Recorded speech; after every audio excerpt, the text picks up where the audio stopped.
our second MHED Talks speaker for the night, we have Jim Keenan, a native Minnesotan who grew up in Apple Valley.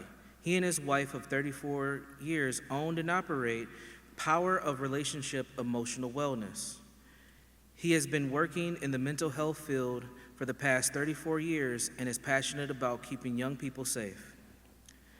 He will explain his journey of becoming a mental health provider, which was prompted by his recovery from childhood sexual abuse perpetrated by his priest.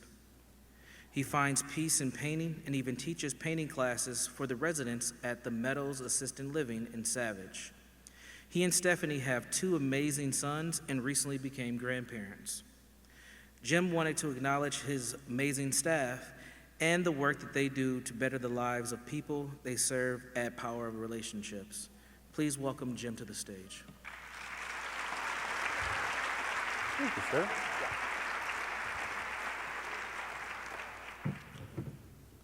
How you doing? Good. I know that some of you are tired a little bit. It's been a long day. I've participated in this journey of MACMA before.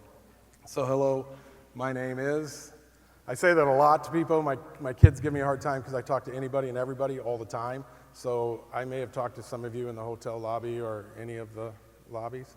But I'm Jim. And so I'm hoping that today I can share a bit of my story with you and you can take away tech. All right, hang on. All right, go ahead and move the slide if we can. This little machine isn't working.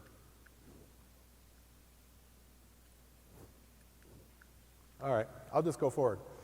At some point, maybe they can move them along. So, and you're missing out because I had the cutest picture of me when I was 5 years old. There it is.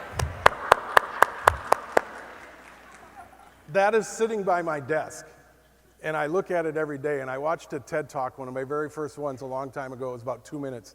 And the lady said, you want to stop negative self-talk, which I was the champion at. I could beat the living crap out of myself verbally better than anybody on the block. And she said, if you want to cut that habit out, go ahead and say that to your 5-year-old self. Go ahead and say that to any 5-year-old. You would never in a million years say the things I was saying to myself through shame and doubt to that cute kid. Look at that shirt-tie combo. That is awesome. I love it. So family history, quick rundown. I've been married for 35 plus years. I didn't want to try to say 36 because it's not 36 till September. My wife is here and she'd be the first one to correct me. We did meet in grade 9 in Miss Lee's math class. I came up to her shoulder. She's only 5'4", so I was small. I was 4'10" in 9th grade with size 11 shoe. I was a little awkward. I have 2 boys. They're Wheelan and Braden. They're 32 and 28. I have 1 daughter-in-law, and I have 1 brand new grandbaby. Wait, hold your applause. She's coming up on a slide. I have 3 brothers. I have 11 nieces and nephews, and I have 8 grandnieces and nephews. I'm what they call a blessed human. Oh, come on. I can't go back. There she is. That is my grandbaby. I had to suck up a little emotional support to get me through this. The other thing about me that's important on my journey through not only my working through being abused by a Catholic priest when I was 13, it's also really been instrumental in my work in the field because every year for 12 days, every client that I ever had knew exactly where to find me from 7 a.m. until midnight. And that was at the Minnesota State Fair. Can we move ahead? My family owned and operated the Ye Old Mill. Did anybody ever ride that ride? Old-fashioned tunnel of love, ride through dark tunnels, can't see your hand in front of your face, about like this fast. I built those boats you rode in, and no, they weren't designed to leak. I would tell people the water in the bottom of the boat was there by design to make it look older. I just didn't know how to build boats that good. But what happened at the state fair is I would have clients come to me, and they'd say, you remember me? Hey, do you remember me?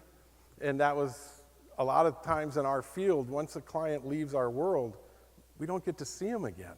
And I was just blessed year after year getting to see clients come by and see me. Go ahead and move the slide ahead. I'll just cue you because this thing isn't working. So when I got asked to do this talk, it humbled me a great deal because really, who wants to hear? We're all kind of nervous about. You really want to hear my story? And I was sitting on an airplane and I started to think about who I am right now. And I came up with this quote for myself. And I believe we need to make human dignity a given. And I cry when I talk about this stuff because it really bubbles in me. Compassion for others is got to be a consistent value in everyday life. And to lift each other up, to give grace, to express simple acts of love, and to support each other is the only reason we're here, in my estimation. See, you can hear it in my voice. Life is about love. Create that culture around you. That's what's made POR successful. The very first gentleman I hired 24 years ago still works with me. I have several staff that have been at our agency well over 20 years. I have a lot of staff at that 17-year mark. I've got a whole bunch at 12, and then I've got a couple at about 7 years, and I got some new people who say they're going to be there when I'm 70. They probably will be. And the reason is we create a culture of love. How did that start? It started out first with me being told in high school to go be a janitor. I didn't want to be a janitor. I wasn't a good high school student. I really didn't care much about school. And later in life, I figured out why. But my guidance counselor told me to not take the ACT and go to the custodial arts side of life, which is a great profession for those who are in it and like it and love it and all of those things. I wanted to be a psychologist because I saw the movie Ordinary People. There's only people that are above age 50 that laughed at that. That's okay. I thank you for that. And I wanted to be the psychologist position. I wanted to figure out and help. And I was always that kid that people came to. And at the same time, I kind of had this persona of a kid who didn't really care much. I cared about art. I loved painting, still do. But I knew that that's what I wanted to be. So my first job was at Golden Valley Healthcare. Oh, by the way, when I got my master's and my first business card, I went back to my guidance counselor and I said, I have the same degree you do.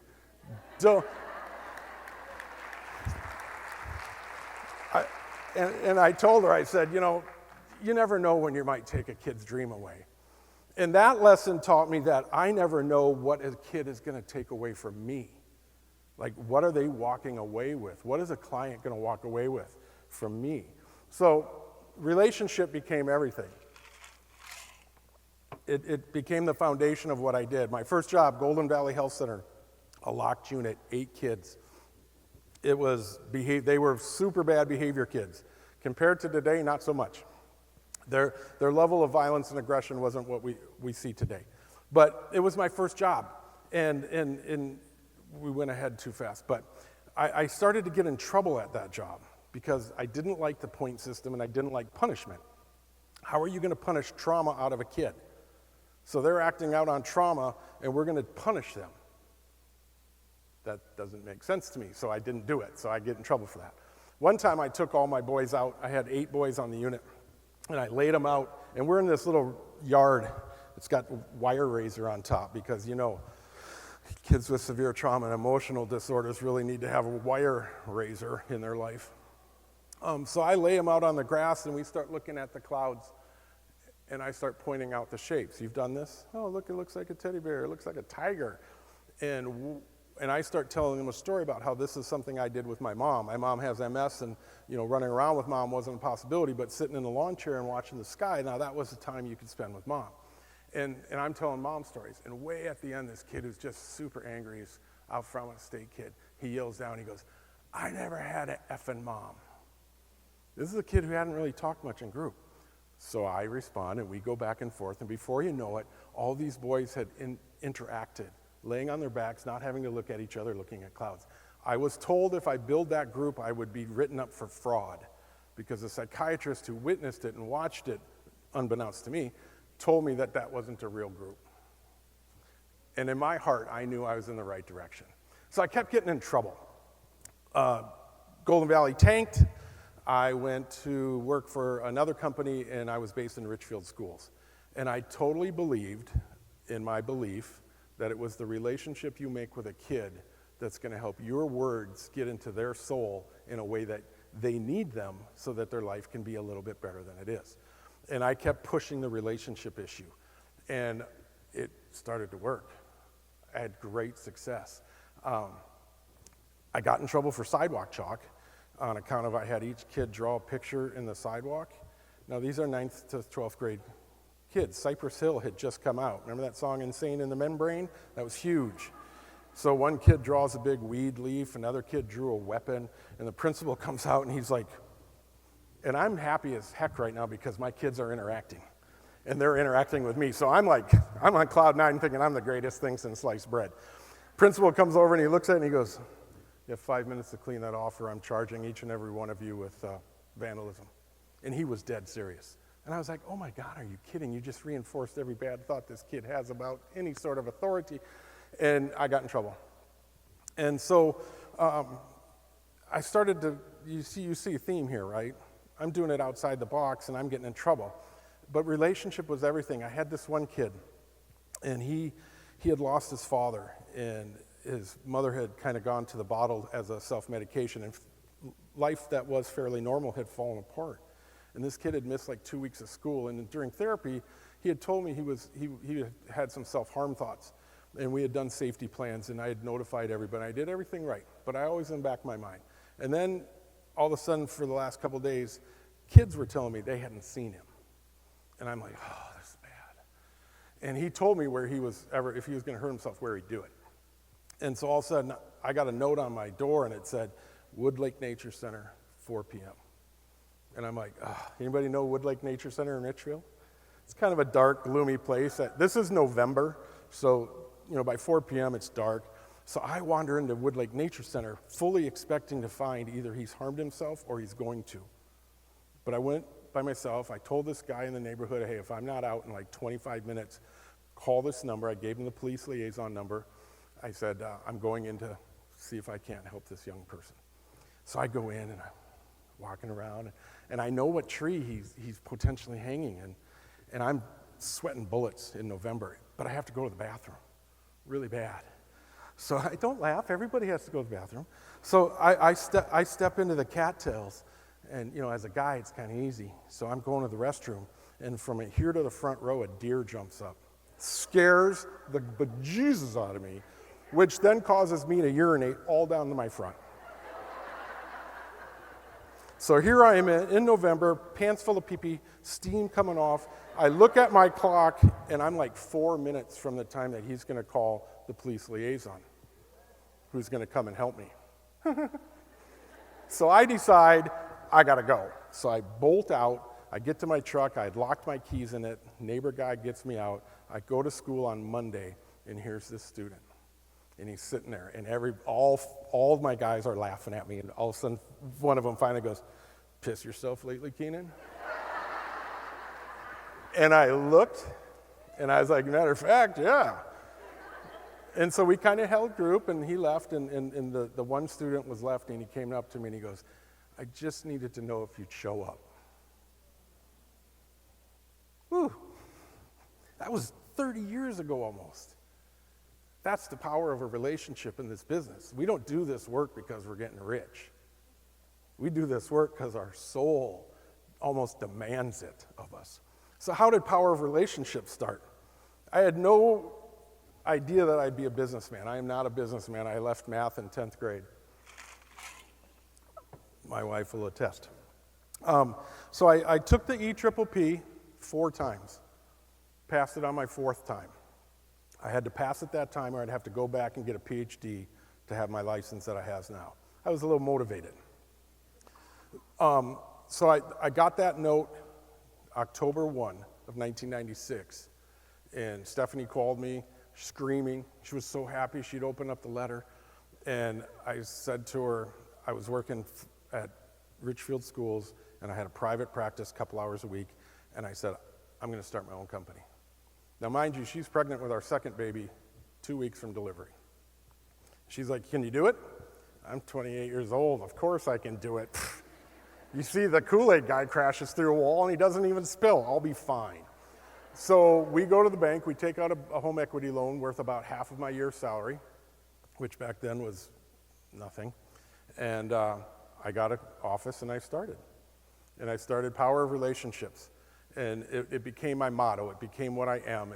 It's who I am. And so I did that for about a year and a half, and then got an opportunity with Minneapolis schools to take over a day treatment. And when I walked into the day treatment, it was 40 African-American kids ages 5 through 5th grade, and they had just kicked out the other mental health agency.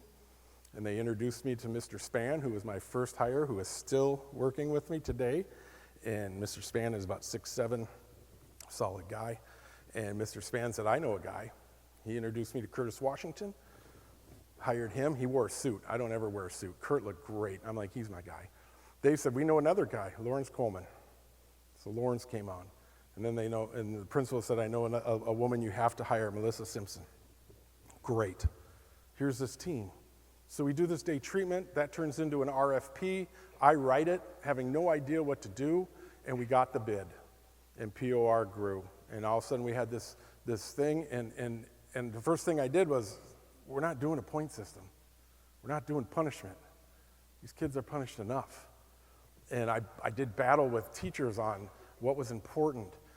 We had very little, I can't say zero, we had very little adult support for these kids. Parents weren't coming in. So my dad worked in groceries. So I said, Dad, can you get us some free food? So I got 500 pounds of food every 2 weeks. I loaded my van, and I told parents, if you come in for a meeting, you come help support us, you come help do what we do, we'll help you too. And they'd leave with 2 things of food. That has nothing to do with mental health. That has everything to do with they need it. So all of a sudden, I would ask parents, what else do you need? So all of a sudden, I'd go to the Target down the street on Lake Street, and I got underwear and T-shirt and socks and all this stuff. And we had a phenomenal program, and POR grew and grew and grew, and all of a sudden, I had programs in Minneapolis, St. Paul, and White Bear Lake. And then the rules changed, and schools could do their own day treatments, and they hired my staff, and I lost all sorts of POR. We're going to leave that part of the story right there. So POR is booking along, and all of a sudden my oldest son is 13. And one day in the summer at 13, Stephanie will attest to this, I had what was called blue funks. In the summertime especially, my mood would just tank, and self-medication would go on the rise, and life would be a lot of this. And it was just the way Jim was. Anger would flare, irritation would flare, expectations were bleh. And so one day she kind of just said, what's going on? And I said, all right. And I just had this flood of memories come back. And it was like taking 100 Polaroid pictures of all sorts of different events and shuffling them and just flashing them. And it was just, and I picked up the wrought iron table that was in our backyard and I just threw it. And Stephanie says I acted like a grayback gorilla for a long time, just sobbing and crying and kind of losing my noodle for a hot minute. And so I called my mom and dad. And I said, Mom, how old was I when I was with Father Tom? And my mom said, what are you remembering?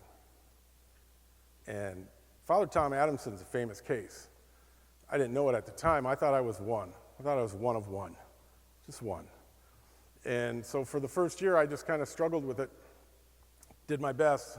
You know, psychologist, heal thyself, right? Everything's good, smile, you'll be all right. And trying to put the pieces together. And I realized I needed to find a therapist.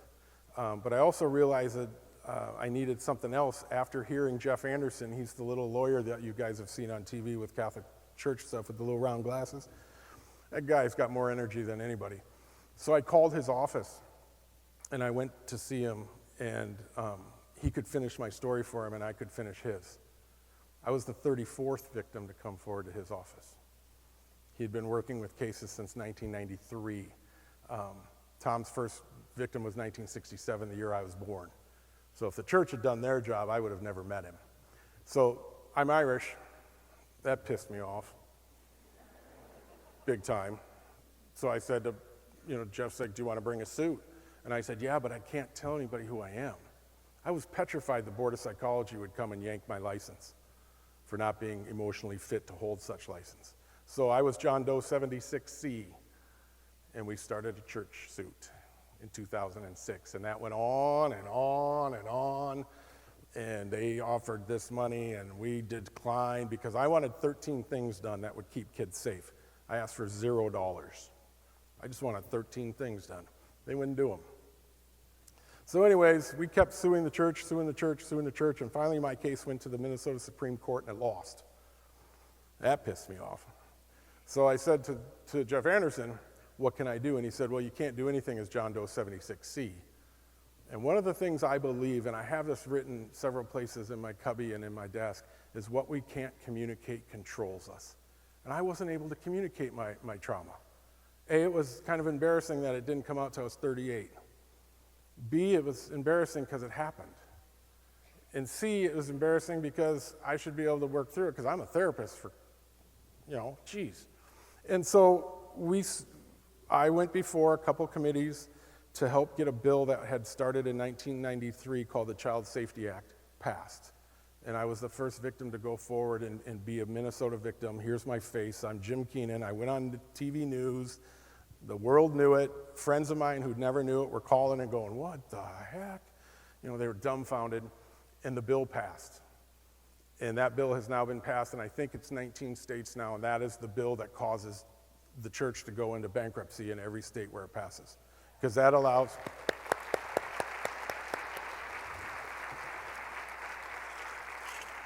Because that allows victims who in the past were blocked by statute of limitations to come after their attackers in a window of time, normally 2 years. I'm going to toot my own horn again. I hope I don't offend anybody, but guess what state passed it also? New York. And that is why E. Jean Carroll got to come and say her piece in a court of law. So I claim a little success there. So once that happened in the diocese now is going in bankrupt, I was the chairman of the committee that represented 444 victims. They told me it would take, 8 to 10 months to go, and I thought, God, that's a long time. 4+ years later, multiple meetings, one in which I kind of lost my Irish temper, and I told the bishop a whole bunch of things. My mom would roll over in her grave when she gets there when she says, oh my God, you said that to a bishop. But I let him know what it was like to be a victim, and that dignity didn't come with a price tag, that it wasn't about money. It was about integrity and character and morals and love. And he didn't like hearing that. He wanted a dollar figure from me.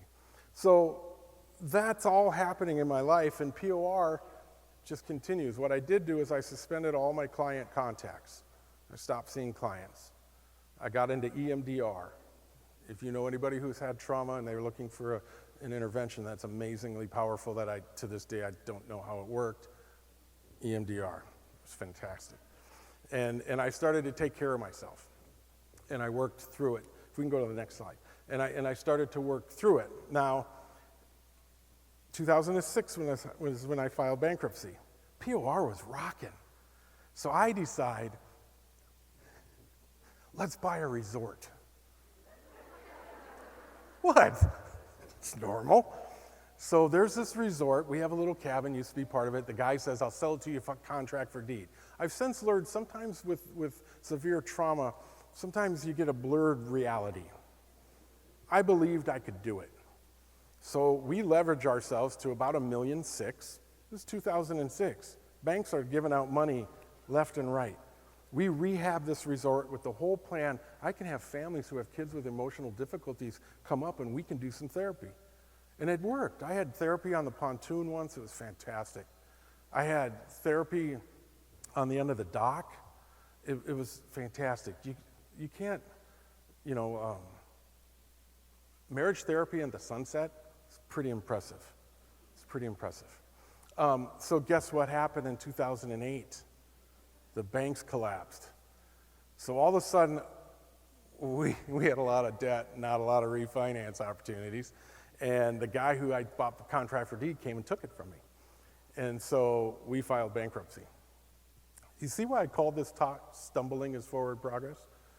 I just keep stumbling. 1 minute left? Oh.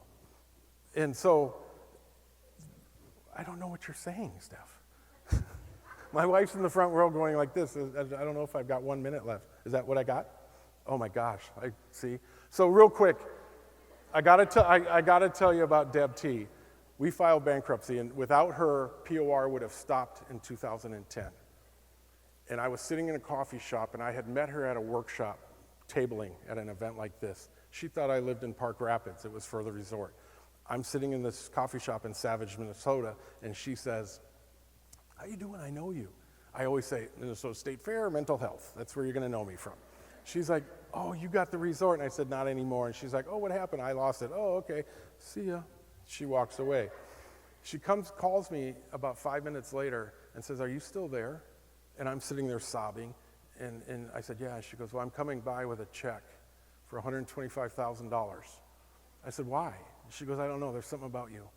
When I met you and I learned your mission, here's the deal. You got to pay me back in a year, 7%. I said, "Okay." She goes, "You got an office?" I said, "No, nobody will rent to me. I got a bankruptcy." She goes, "I'll give you office space in Edina. We got a building." I said, "All right." And that saved POR. I had $800 to my name at that time. None of my employees knew that this bankruptcy was happening. Nobody did. And so we made a run at it, paid her back in 8 months, moved out of her place, and POR continues today as a wonderful place to work. I love my employees. Without them, I have nothing. And I really, really, I'm humbled with the opportunity to share my story today. Thank you.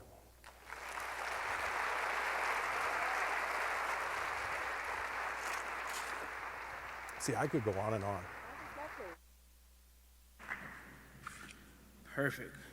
Don't run just yet. No, I'm just joking. Have a good evening. We have one more speaker before you go. You don't want to miss this one. Our third MHED Talks speaker is Kao Kalia Yang.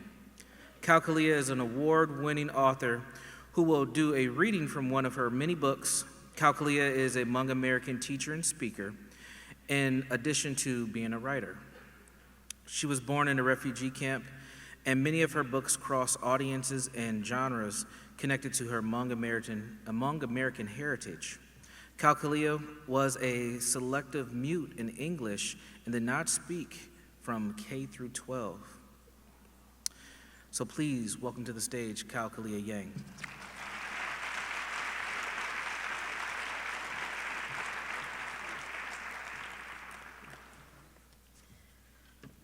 This box was really set here for me. Hello, beautiful people. Thank you for having me. Thank you for riding the storm out with me. Thank you for riding the storms of life out with so many others. It is an honor to be here. There's no better way to meet a writer than via her words. So if we could cue up the music and the slides, that would be wonderful. This is an original composition by the composer Jocelyn Hagen to accompany this book, The Rock in My Throat, newly minted as a Minnesota Book Award winner as of Tuesday. Thank you.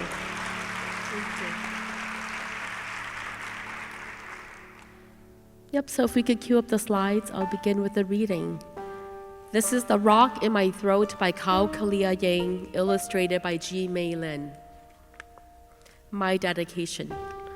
For everyone who has trouble speaking, trouble being heard, for everyone who has lived without understanding on their side, G. May's dedication for my parents, the rock in my throat. Recess is the hardest time of the day. All the kids are playing, some are on the playground and others are in the field by the side of the school. There's a group on the pavement in front of me.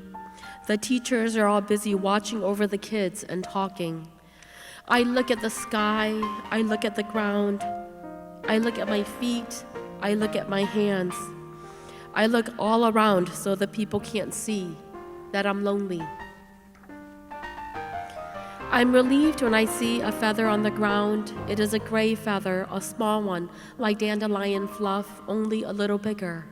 I pick it up. It is soft in my hands. It is mysterious. I hold it in one hand, I touch it with my other, I study it. I am more interested in the feather today than I was interested in the leaf yesterday. After school, I tell my mother about the sky and the ground. I tell her my feet are small, but my hands might grow large. I tell her about the feather I found. the feather I have in my pocket. My mother says in Hmong, her words make me stop talking. I feel the feather in the pocket of my jeans become smaller and smaller. Inside my pocket, my right hand reaches for the place where the feather is, afraid that it will disappear. Later, I look at my mother across the table from me. I will never tell her about the moment I decided to stop talking if I can help it. I don't want to be like the many people who speak English. There's a rock in my throat now, and it grows heavier by the day. I don't want to be like the woman in the store, the woman who tapped her hand on the counter when my mother tried to ask where the light bulbs were, but didn't know the English words. The one who looked away when my mother said, "I'm looking for the thing that makes the world shiny." The English words in my mother's mouth were sweet and sticky like candy, and they wrapped themselves up in her teeth. Her tongue tried to free the words, but it took time that the English-speaking people don't have. That day, the woman grew bigger and bigger behind the counter. My mother and I grew smaller and smaller in front of it. Now I blink and blink and blink.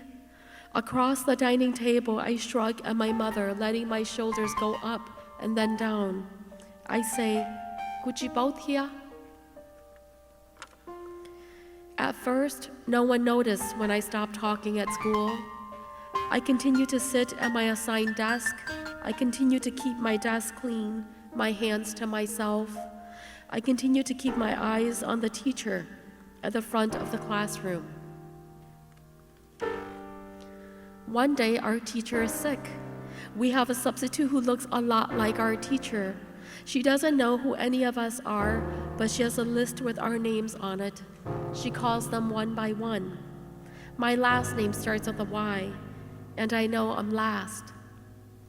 I try to clear my throat. I listen as all the kids say "here" when their names are called. Trying to get the air out of my mouth feels like I'm pushing my heart up into my throat. When the teacher says "Kao Yan," I really try to say "here," but the only sound I'm able to make is a shaking cough. She says louder, scanning the room, trying to find me among the desks. The teacher finds me because all the other children are looking at me. They are not all mean looks.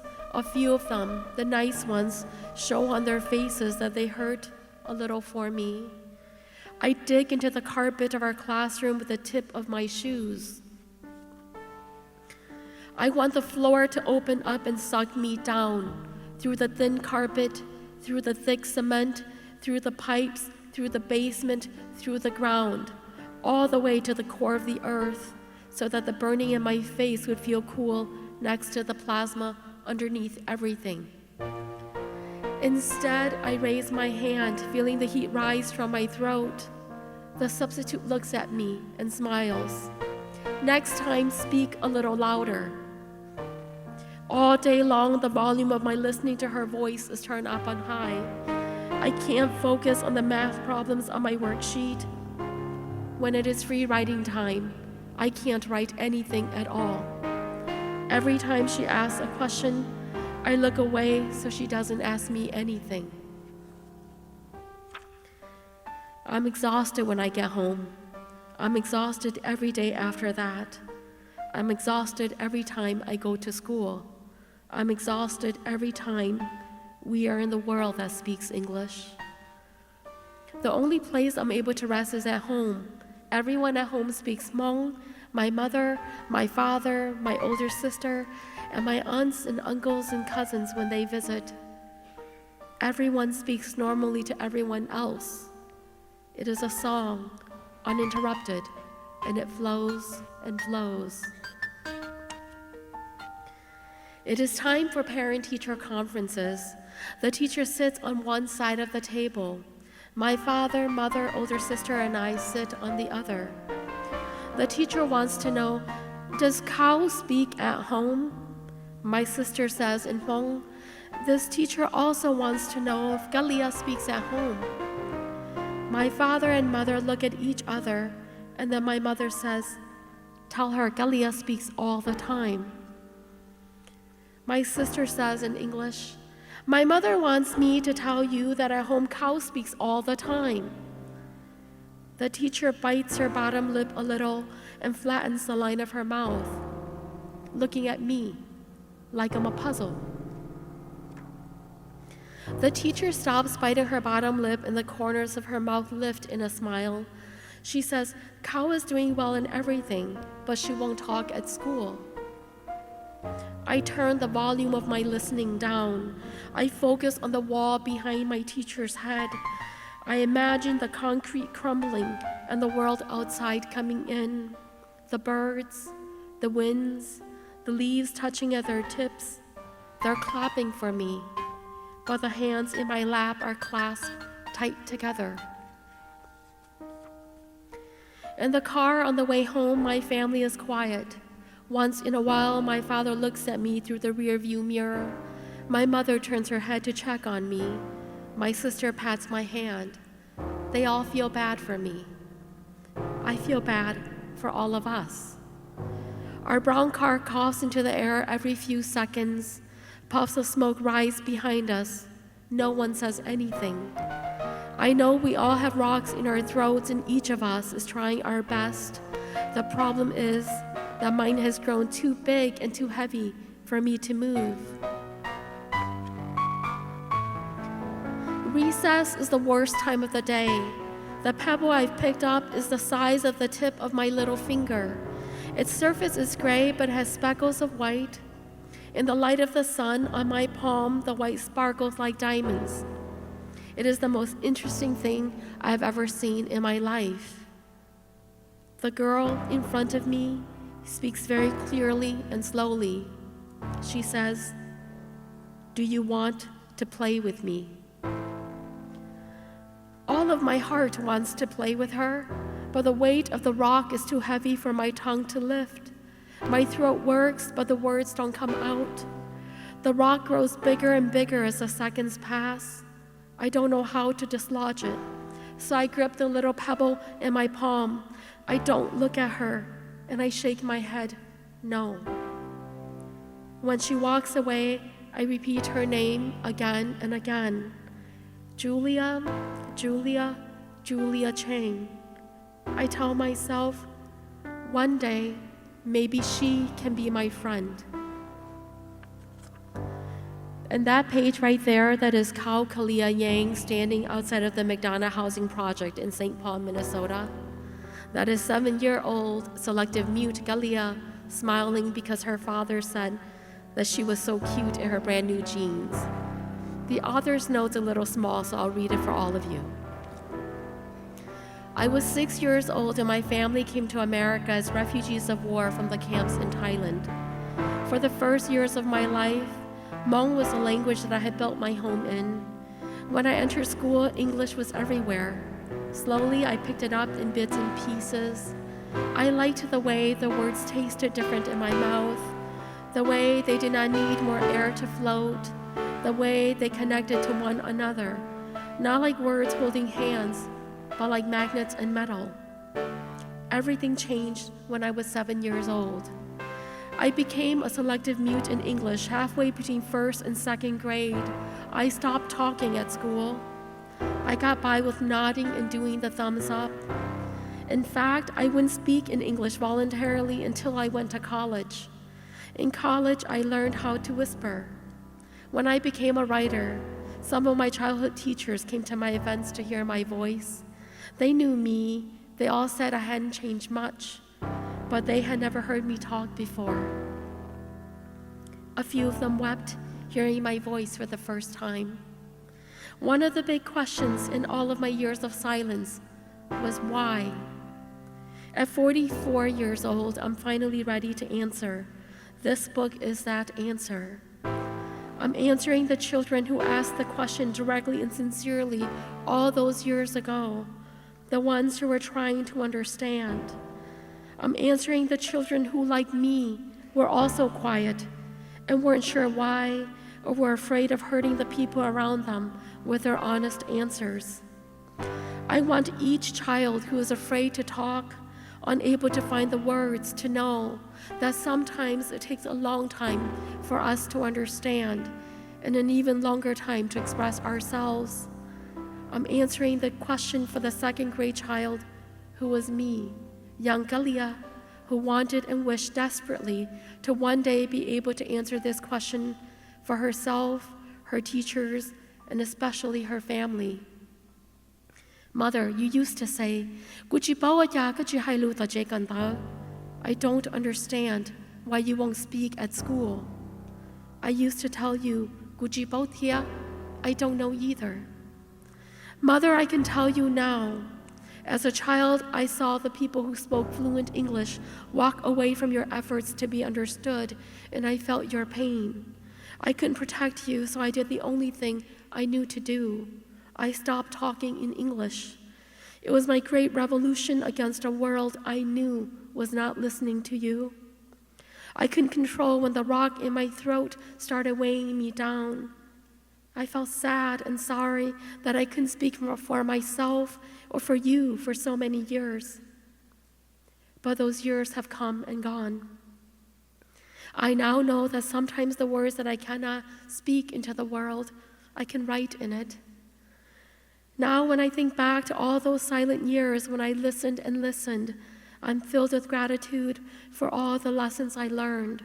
I'm thankful that I know to be patient when others are struggling into language. I understand so well what it is like to be lonely, and in the end, to love and appreciate the people who offer friendship. Julia Chang became my friend, first through the letters that we wrote to each other, and then later through the life experiences we shared. 7-year-old Galia could never have imagined being here with you all today. But here I am. And I should know better. I'm a child from a secret war, a Hmong American. When America was fighting in Vietnam, they went into Laos and they fought a secret war.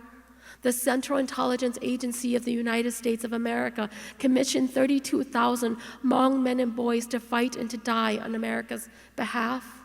Many of the soldiers were 8, 9, 10, and 11. America couldn't manufacture children combat boots, so they issued lots of socks. All the adults in my family say, because Laos is the most heavily bombed nation in the world, only the world didn't know it. They tell me that when the bombs fall, if the shoes come flying off, then you knew that it was children dying, being asked to do the work of grown men. We were a secret because we were all supposed to have died in that war, to fall like fruit, to rot on that jungle floor. But here I am. The Central Intelligence Agency of the United States of America could not have imagined that of all places, a Hmong American writer would emerge from the American heartland, from America, from Minnesota, from right here.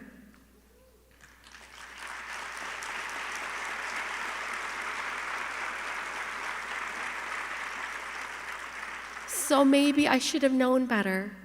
Maybe 7-year-old me could have conceived of a world in which there will be microphones to amplify the strength of a weak voice. But I was a child, captive to the conditions of my world. It would take me a long time to realize that many of us cannot control where our stories begin. It would take me many, many years as a writer to realize that while we cannot control the beginnings of our stories, that we have something to say about the middle and the end. But 7-year-old Galia, if you told her that one day she'd be here before all of you, she wouldn't have said anything. She wouldn't have had the words. The rock in my throat is very much my story. The first time I spoke to be heard was April 10, 2008, with the publication of my first book, The Late Homecomer, a Hmong family memoir. A book that I wrote about an old woman, my grandmother, who never learned how to read or write, who never been in a classroom, who all of my life with her signed her name with a shaky X that stood in for Jolie. An old woman who was afraid of being forgotten, who used to drop me off at college with my father and my mother. And whenever I'd say, Grandma, come out so I can show you Carlton, she'd say to me, no, Menai, when you graduate, you can show me.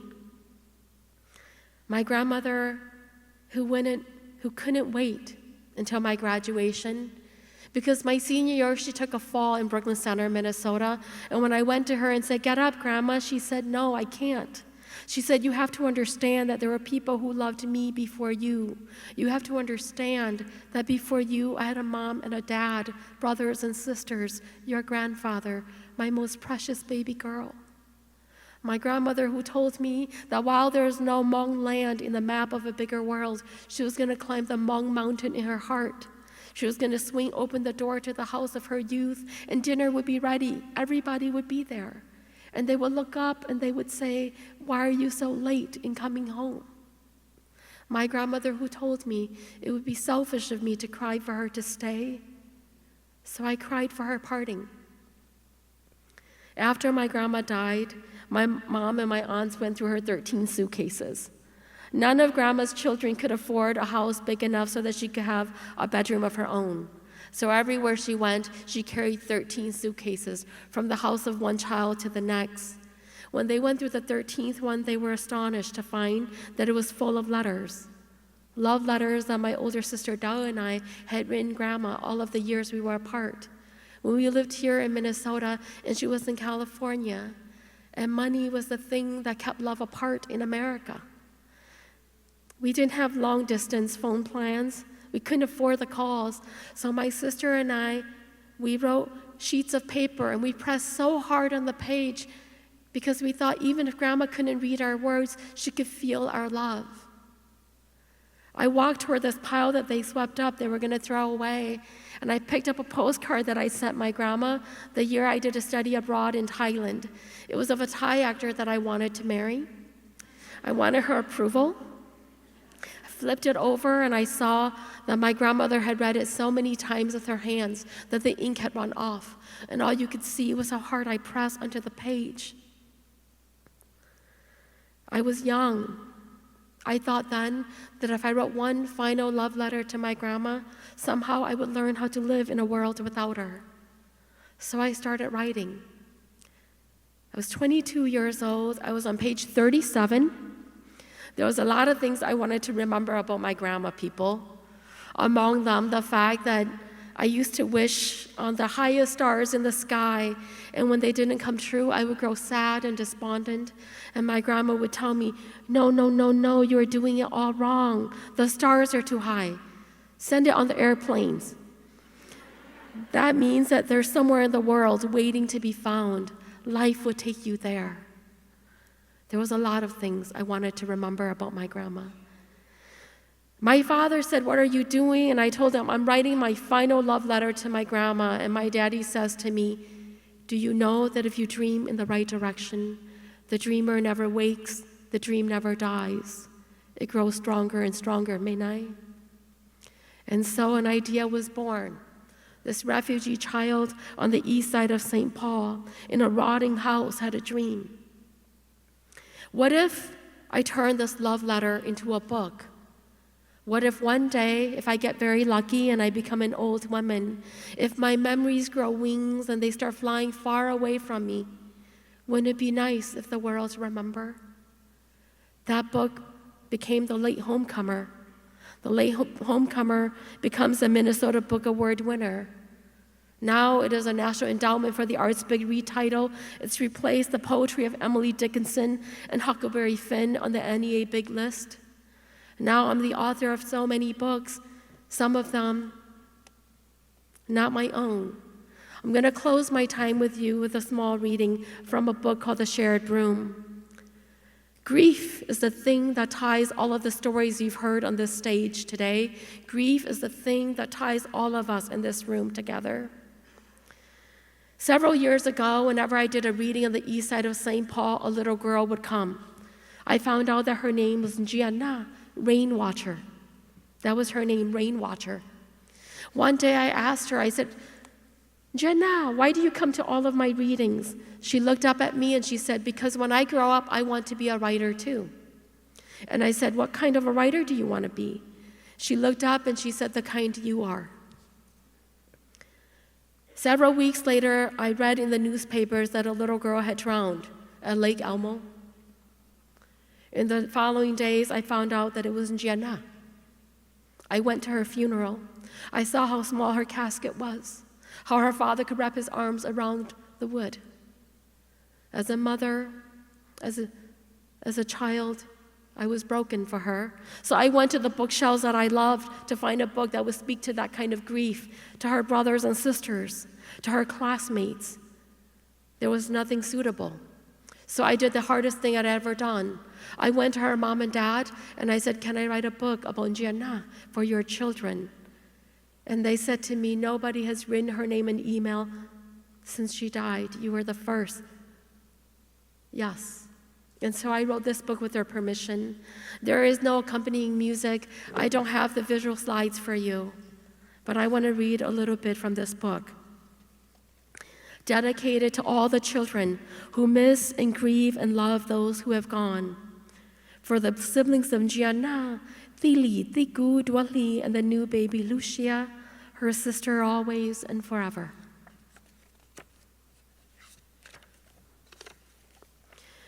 The day she died had been hot, sweaty. The family had gone to the swimming lake.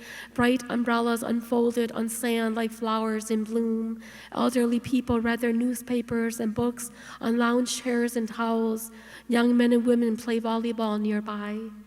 No one saw the little girl walk into the water, laugh when the water touched her toes with its cool, walk further into the lake, feel the water around her waist, walk until her feet lost touch with the ground, float for a moment, and then struggle to surface. I'm going to skip way ahead. Now children are smart. They know that old houses don't grow new rooms easily. But 6 months after Gianna passed away, her mother said to her brother, do you want a room of your own? He says, whose room? She says, your sister's. He stammers, yes. He wants to know, where am I going to sleep? She says, your sister's bed. He wants to know, where am I going to put my clothes? She says, your sister's drawers. He had been sad, but he hadn't cried in front of his mother and father. He had comforted his younger brother and sister when they cried. He tried to answer their questions as best he could about where their sister was and why she would never return. Now the tightness in his chest was climbing up his throat, and no matter how hard he swallowed, he knew it would erupt. His next words came out in a cry and a question. She's never coming back. His hands covered his eyes and his face, so all he saw was the water of his world spilling over in the dark of his closed palms. And the book ends with this boy in his sister's room. All of us in this room, all of us at this conference, all of us in this world were united by threads of grief, by threads of love. We learn in time that when we leave, the love remains. But that is the lesson of a lifetime. I'm so honored to be here today, out of gratitude for the work that you do for so many of Minnesota's children, for children like me, for children unlike me, for all of us. Thank you for having me.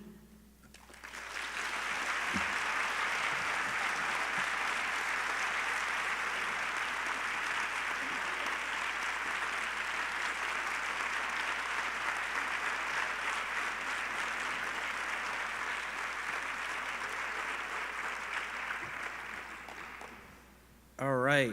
Thank you all for being here for MHED Talks this year. You know, the theme is Tell Me Your Story, and hopefully before you leave this conference, you connect with someone and tell your story. Stories are a part of healing, and we want to make sure that that theme runs throughout this conference.